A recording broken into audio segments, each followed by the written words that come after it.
bakers. We are gonna make some super crumb, cinnamon crumb coffee cake. So we're gonna get started by preheating our oven to 350 degrees. And then the first thing we're going to do is we're gonna put a little warm water in this bowl. My saucer, wait till it warms up a little bit.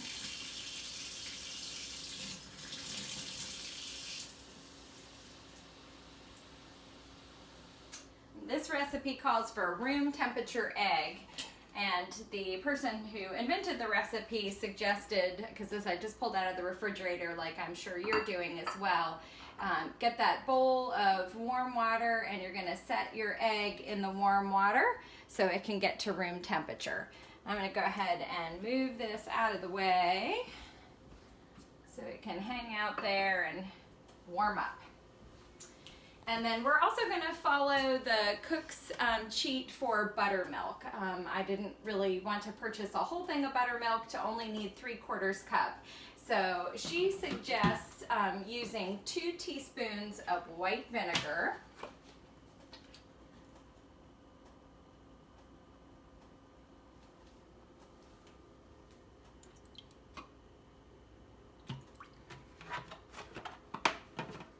And then adding enough milk on top of that to fill up to 3/4 of a cup.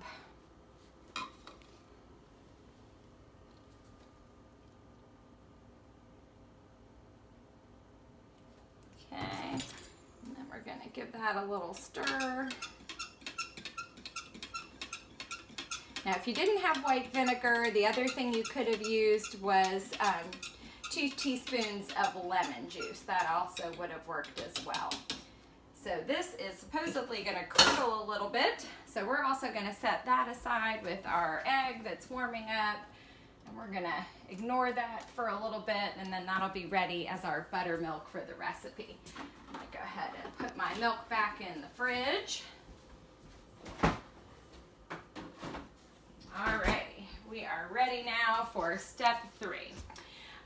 So we are going to go ahead and take our small piece of saran wrap, or this time I pulled out a little snack-sized baggie.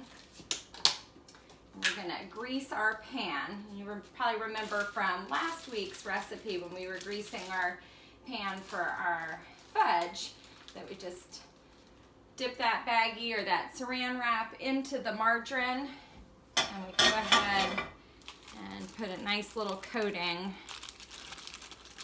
in our pan. Now this recipe called for either a 9x9 pan, or if you have a spring form pan, you could use that as well. And that's where you can take the sides off from the bottom, but that was just entirely too fancy for my small kitchen. This is what I got, this is what I'm gonna use. So I've got that greased. I'm gonna go ahead and throw away my sandwich bag, put my butter back in the fridge, and then we're gonna go ahead and take 1 tablespoon of flour,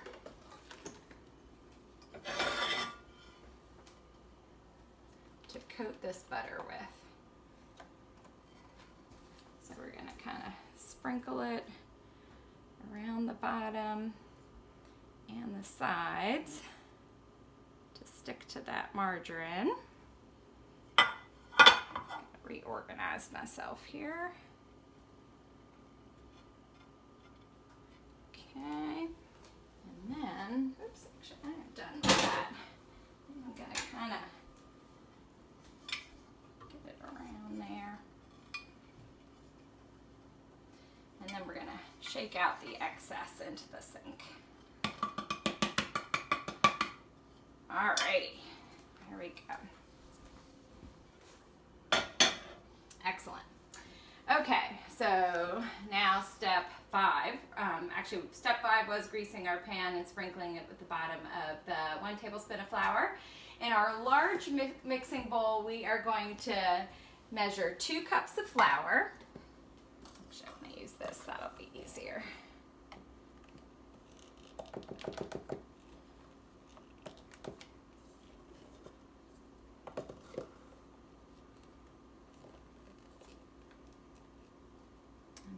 might notice I pulled out my grandma's mixer for this recipe. You can just use a fork, but apparently the batter is pretty heavy, so the creator suggested a mixture if you have one available. So I've just put my 2 cups of flour. We are going to go ahead and add 2 tablespoons of granulated sugar.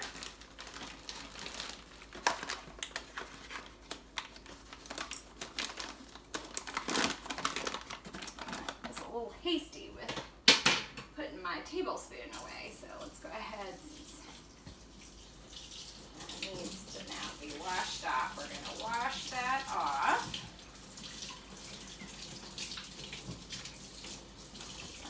With our dish towel, so we can measure 2 tablespoons granulated sugar into our flour. I'm just going to kind of sprinkle that on top there. 2, and this time I won't be so hasty. I'll leave that handy in case I really do need it again. And then 1 teaspoon of salt.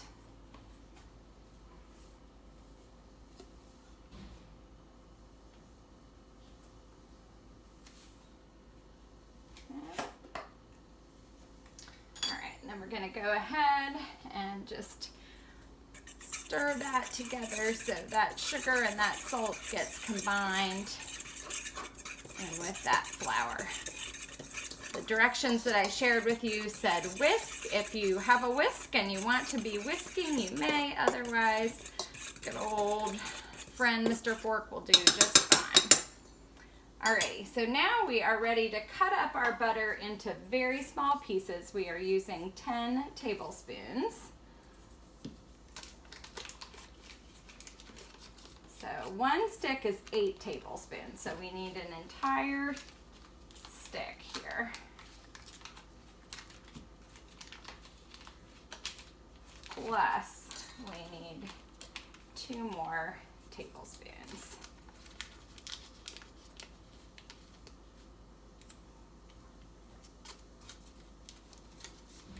Actually, let me cut this a little bit.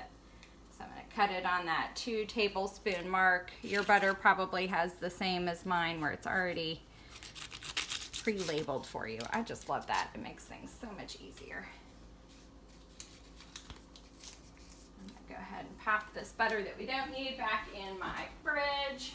And again, to make this easier for mixing, we're going to cut it up in really teeny tiny little pieces.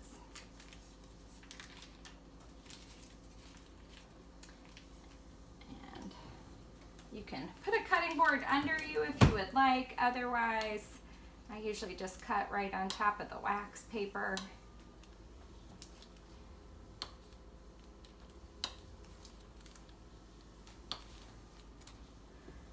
Go ahead and pop those in there.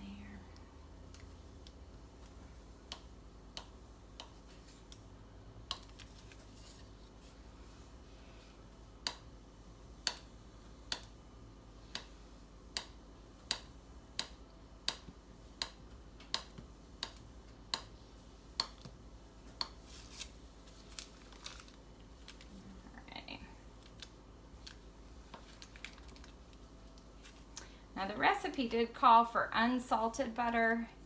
I, yet again, did not have unsalted butter. I am using salted butter. It's going to be fine. So again, don't stress too much if you didn't have unsalted butter. I didn't either.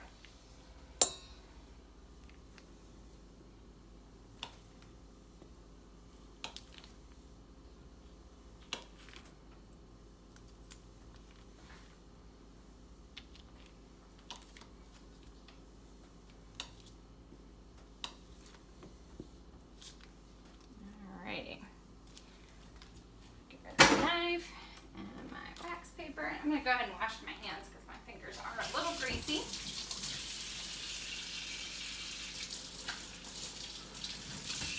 There we go. All right, so back over here with our friend the fork. we are going to go ahead and we've cut up the butter, we put it into that flour mixture, and we're going to kind of mix that in with the fork until it starts to resemble coarse crumbles.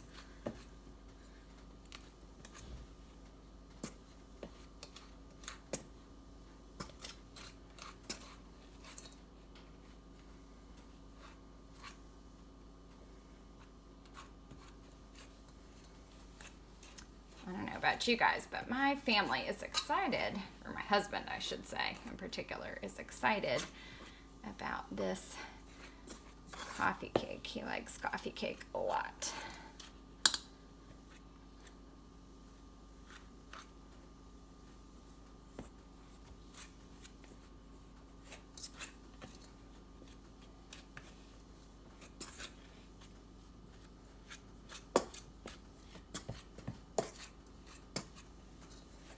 So I'm kind of pressing down at the bottom here to get this combined a bit. And just this part is a little bit of a workout getting this going.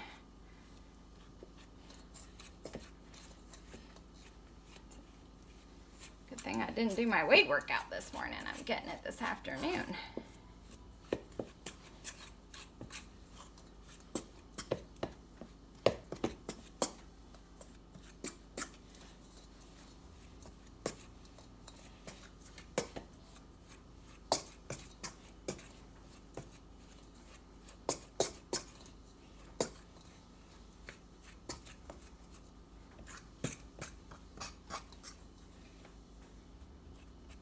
Okay, I still have a couple of bigger chunks in here, so I'm just going to try and break those up a little bit more. I think I'm getting close. I think this is looking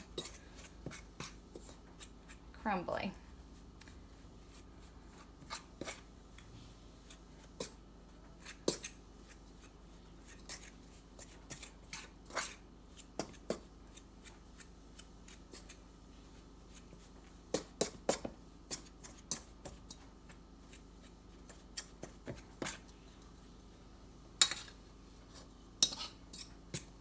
Okay, I think that is about what we're looking for there.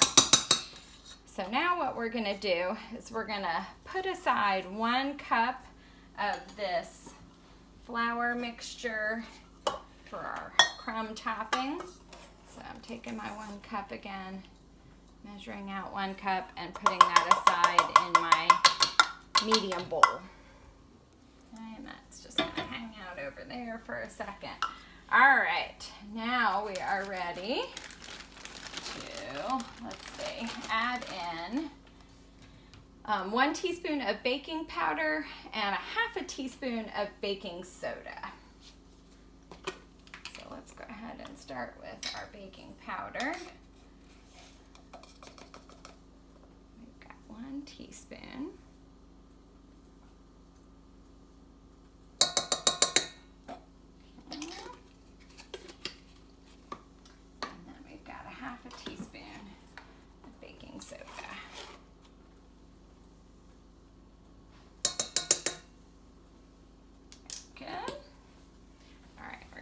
And mix that in.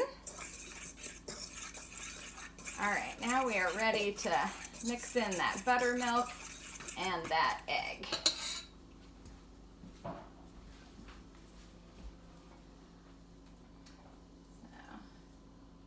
all right, and that did do the trick. The egg is no longer refrigerator cold, so I'm going to go ahead and pour in that buttermilk.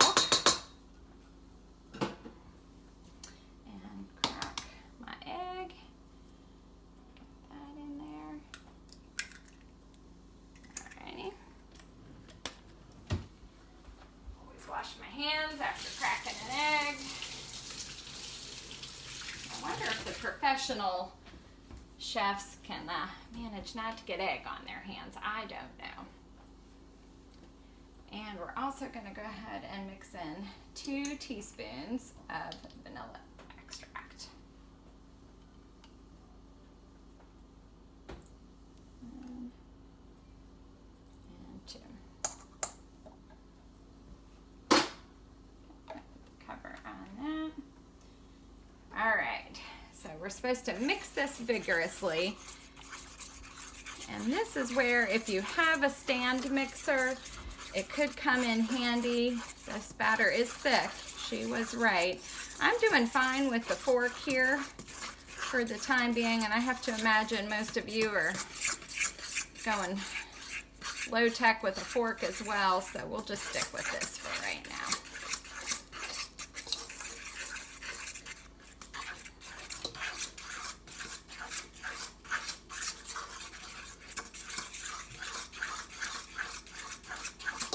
We're going for smooth and fluffy was the description she was giving. So again, we are just gonna keep this workout going.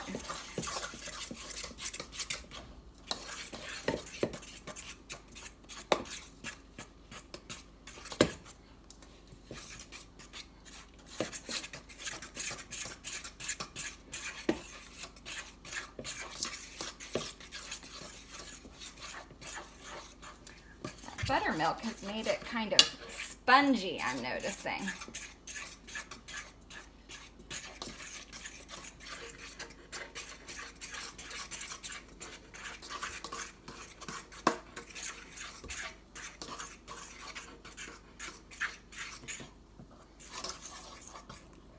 I've still got some of these chunks here. When you have a lot of chunks, kind of bringing them to the side of the bowl and using the side of the bowl as your friend to help break them up, that can be good. All right, some of those bigger chunks.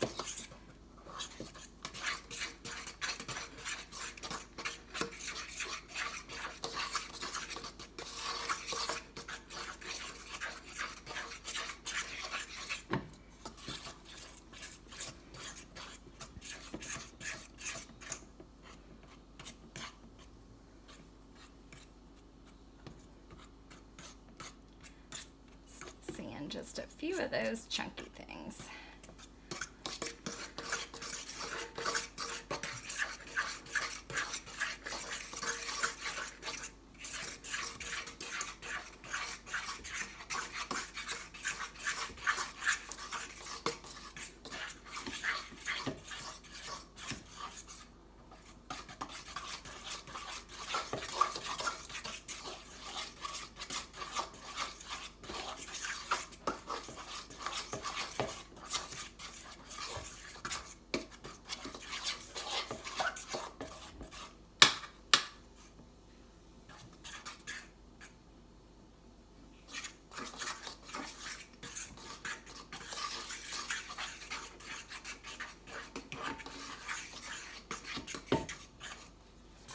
All right, friends, I still see a few lumps,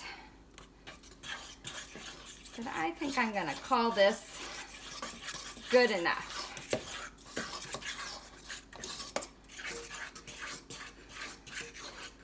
So maybe next time I will take up the advice and use that hand mixture, but I think that looks good. Pretty smooth, pretty fluffy.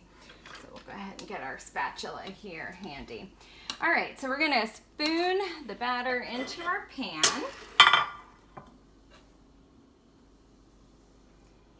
Scrape off my fork. I wanna make sure I get all this yumminess into that pan. Start to kind of scrape up the one side.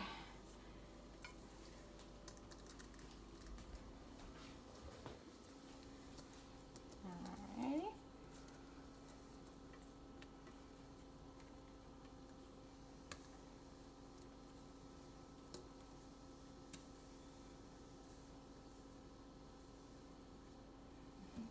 Okay.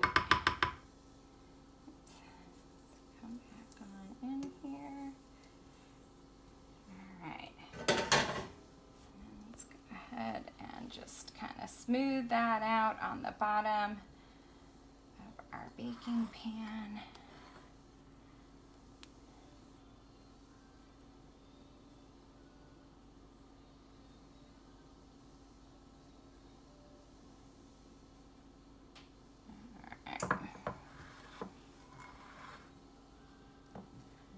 is really thick batter.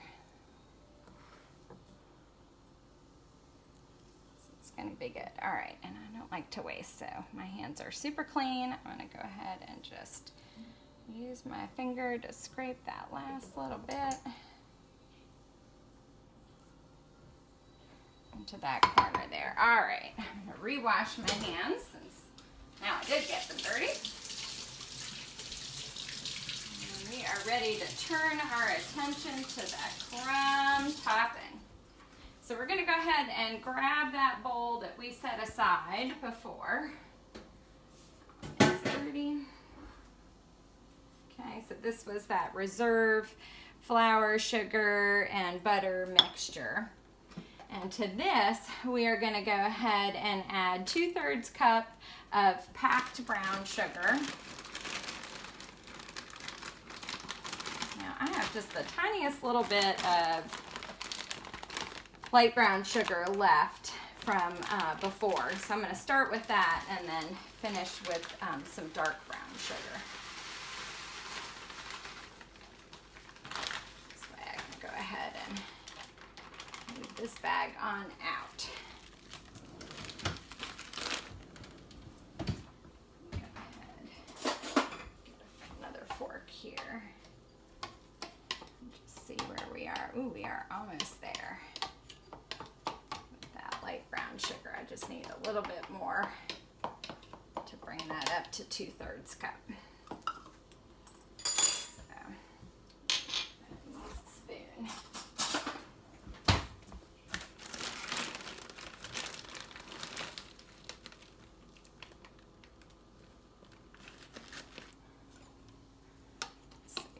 Did the trick.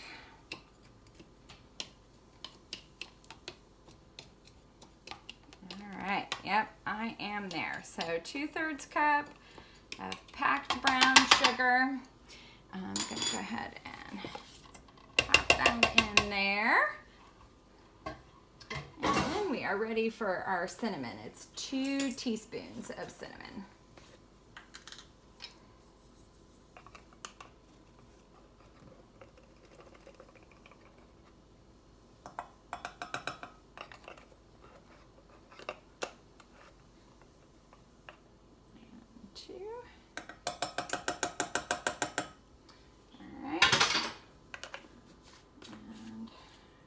Friend Mr. Fork is coming back. Let's pop this stuff out of my way here.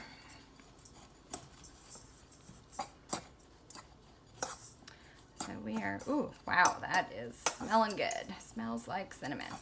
So we are mixing this really well so that the brown sugar and that cinnamon get really well combined. I had a couple of chunks in that brown sugar too.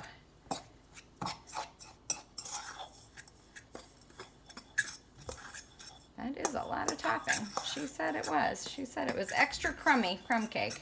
And so I am seeing what she was talking about here. All right, so that looks good. My brown sugar and my cinnamon are all mixed up together. And then we are going to sprinkle this over the top evenly.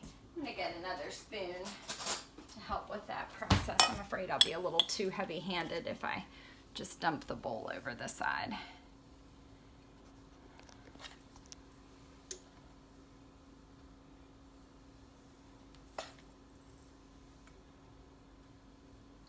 And the good news is, while we were doing all this work, my oven has come up to that 350 degrees, so it is ready to rock and roll. So you're going to see I have thoroughly coated the entire thing a couple times over here now. I'm beginning to think the crumb layer is just about as thick as the batter layer.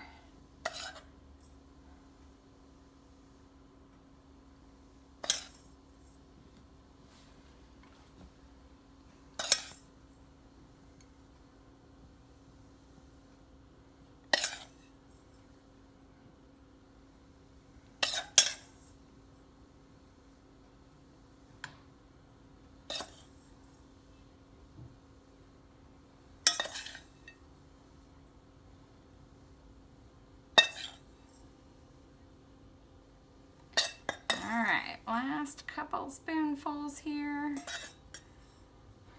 All right, I'm gonna just, it's feeling a little mountainy in parts, so I'm taking the back edge of my spoon and just kind of evening it out there. Alrighty, that looks grand. Okay, so that is done. So now we are ready to go ahead and pop this friend into the oven.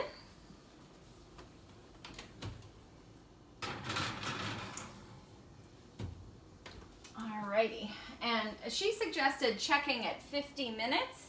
So I'm gonna set the timer for 50 minutes.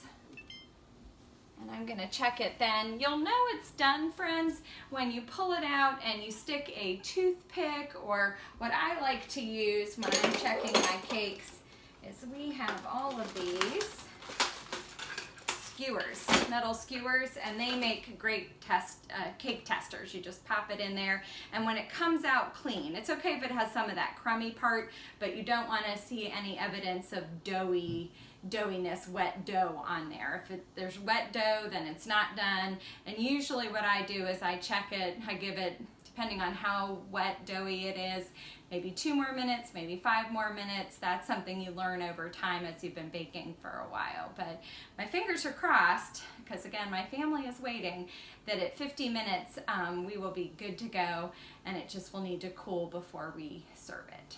So that's our recipe for this week. Thanks.